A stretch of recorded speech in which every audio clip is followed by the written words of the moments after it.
I'm Bart Herbison, Executive Director of the Nashville Songwriters Association, with my friend, Hall of Fame songwriter Tony Arata. And this week, the story behind the song is The Dance. But I remember the first time I ever heard you play it, and I was stunned. Tell me about the day you wrote it. Jamie and I moved to Nashville in 19... Jamie's your wife. Yes, yeah, my wife Jamie and I moved here in 1986 from Savannah, Georgia. And I wrote this, I had the melody for a long time, and was never really crazy about the words that I had. And matter of fact, if those lyrics had stuck, we wouldn't be having this conversation today, I'm pretty sure, Bart. But what were they, by the way? Oh, no. They'll find. At least? No, I'm never going to say. They'll find Jimmy Hoffa before they ever find those lyrics, I promise you. I went to see a movie right after we moved here called Peggy Sue Got Married. And there's a scene in the movie where... Like a time travel movie. Yeah, Kathleen Turner goes back in time. But with the full knowledge of everything in her life of how it turned out. And Nick Cage is who she wound up marrying, but of course when she goes back she realizes how bad that all turned out. So this time when Nick asks her to marry him, she says no. And there's a locket around her neck with her kids' pictures in it. And when she opens that locket, the pictures fade. And it just hit me so hard. We didn't even have children at the time, but it just hit me that you don't get to pick and choose your memories in life. I mean, you have to go with things as they play out. You don't get to alter them. Because if she had not married him, regardless of how bad it turned out, if she hadn't married him, she would not have had her children. So she had to do the whole ride. She didn't get to pick and choose and get to do the parts she wanted to. And that just hit me, and I went home.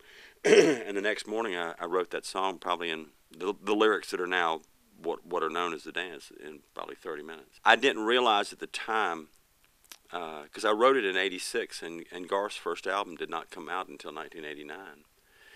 I didn't even realize at the time how lucky I was to have had that song turned down for 3 years. Because everybody turned it down. I was turned down by the biggest and the best.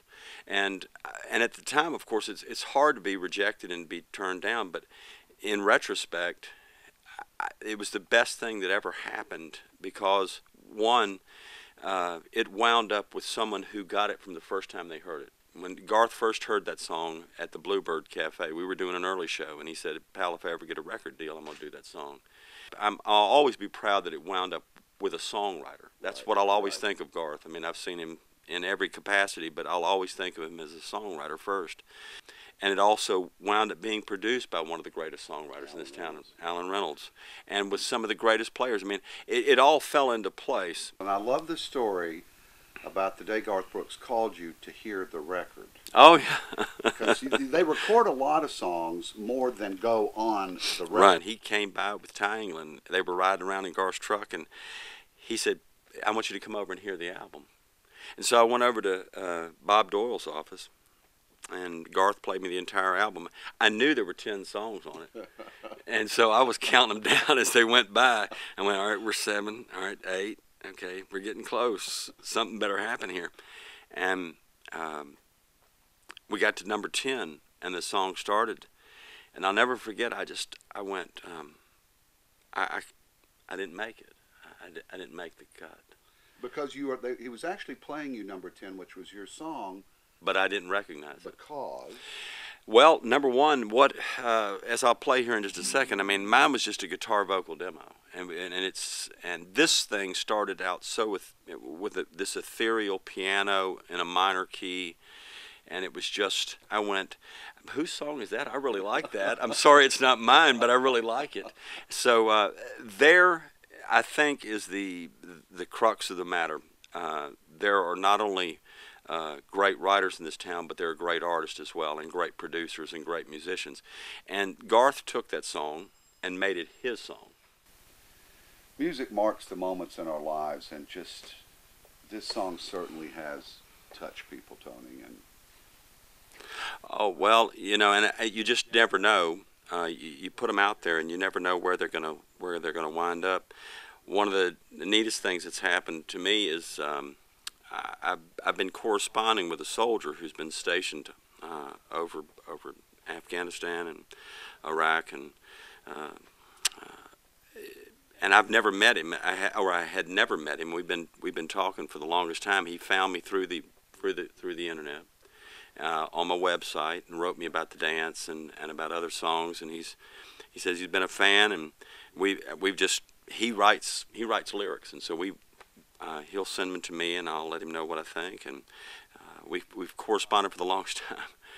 And I had never met him, and then one night at the Bluebird, I'm playing, and I feel this hand on my shoulder, and I turn around, and he says, "It's David," and it's my soldier friend who I've never met before, and I would have never met him had it not been for the song.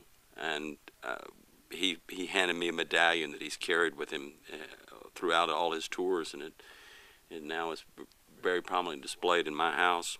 And I found a dear friend who has gone to bat for all of us for many years through this song. This is for you, David. This week's story behind the song for the Nashville, Tennessean is one of the best ever written in any genre, in any language. It's Tony Arata and the dance.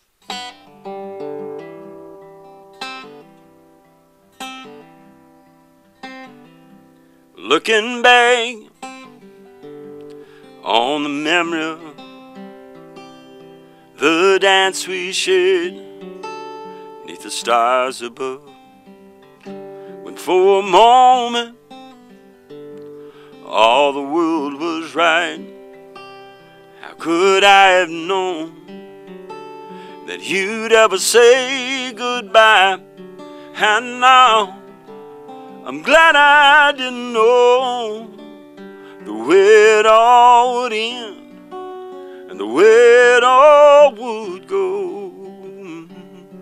Our lives are better left to chance. I could have missed the pain, but I'd have had to miss the dance.